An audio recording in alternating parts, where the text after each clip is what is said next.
Hello, and welcome to the Lifeforms Project devlog for March 4th, 2026. I wanted to go over the progress for the last 2 weeks.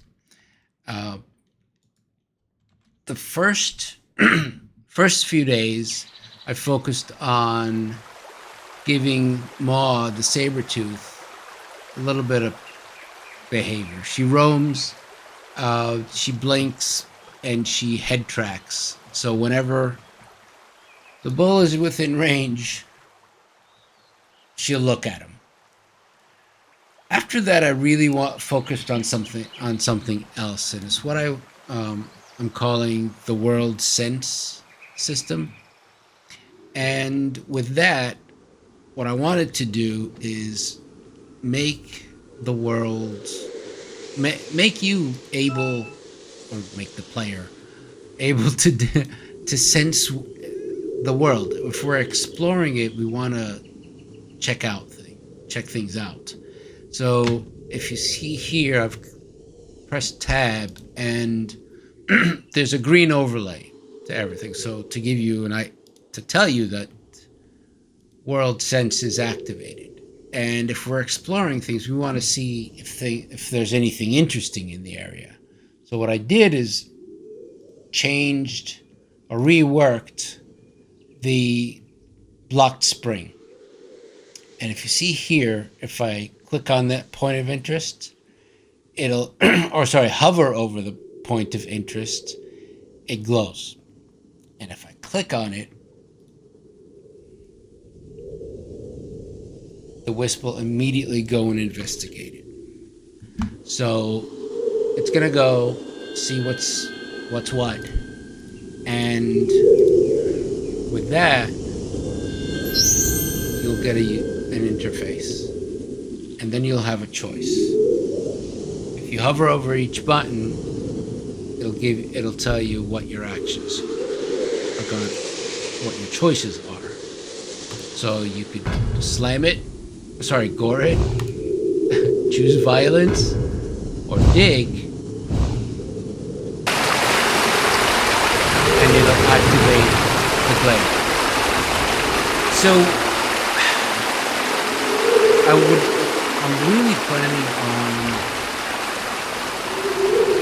moving very far away from things that are scripted and activated by proximity, because that's just not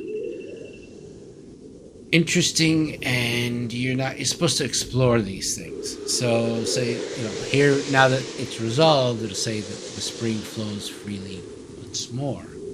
This is the simplest one that I'm planning on introducing. It's one click, you brought life back to this stone circle. What I want to do is refactor the totem into something different, completely different than what it is now. But I really want to go over why it took 2 weeks to make this video. So that's interesting. As I was converting the circle into a point of interest, or the spring rather, into a point of interest rather than engage dismiss widget, that new architecture exposed something deeper architecturally, in at least the way I was going about this build.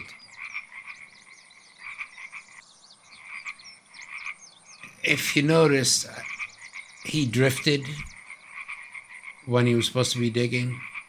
That's related to movement authority.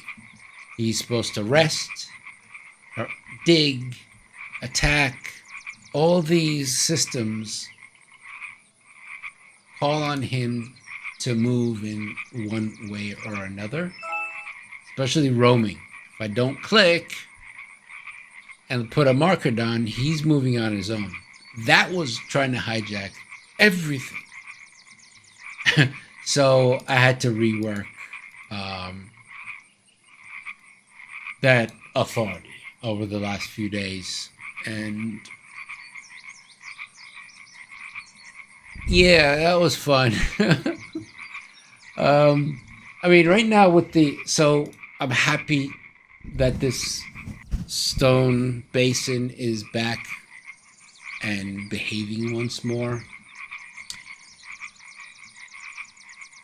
But I really have to be careful with everything I put in now. I have to make sure everything that I thought worked still works. Anytime I put something in, because I really want this world to invite investigation and exploration. Respond, the world will respond to what you do. And see right here, he's resting. After putting the point of interest in, he would just surf all around, all around the glade and the landscape, and yeah, um, it's interesting. Like I said, it's become a tapestry. It's a complex system. Everything talks to each other. So next steps. I am refining the totem, and I'm not gonna call it attack totem. I think I'm gonna rename it as a force totem. Um, it's not really working right now because I'm in the middle of rewiring it, and this is gonna be a multi-stage encounter. So it's not attacking. Um,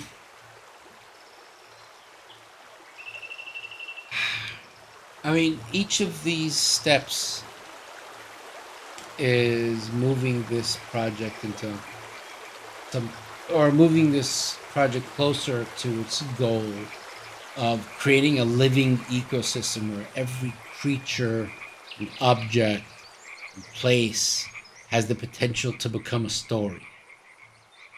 So this is 2 weeks, and the result is a big, massive architectural step forward. The world feels a little more alive than it did the last time I recorded one of these. And that's what I want to achieve is build something where when you see it, it feels alive. It's not obviously, but it that's I have a secret tagline, so we're gonna keep it secret. um, oh yeah, this is if in case you haven't, in case you noticed this before, this young lady is not my work. However, this is very close to something I want to implement and have had in mind since the beginning of the project, even before I built this guy.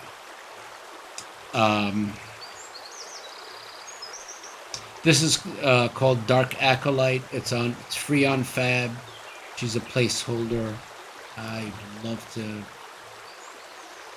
use her, but I promised myself I would not include anything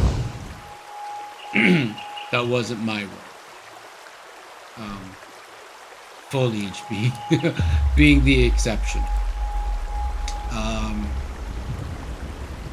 all right, he's attacking randomly at this point. But that is the next step. This is going to be a gateway. We'll see what happens. Not we'll see what happens. You'll see what happens, but this will be opening this what was a ravine. I want this to be a chestnut grove. If you know the story of the American chestnut, uh, that is going to play here, come into play in this area. Excuse me. I don't know. That's I want this built first, and then the next step is going to be him restoring a grove in this area here. Okay, I will leave you with that. Thank you if you made it this far. Where is he? There he goes. Yeah. I'm honestly the last 3 or 4 days was fixing everything that broke when I started fiddling with movement authority. One day these two are gonna clash, but right now, they're neighbors. They're friendly neighbors. Okay. Thank you, and I'll see you next time if you made it this far.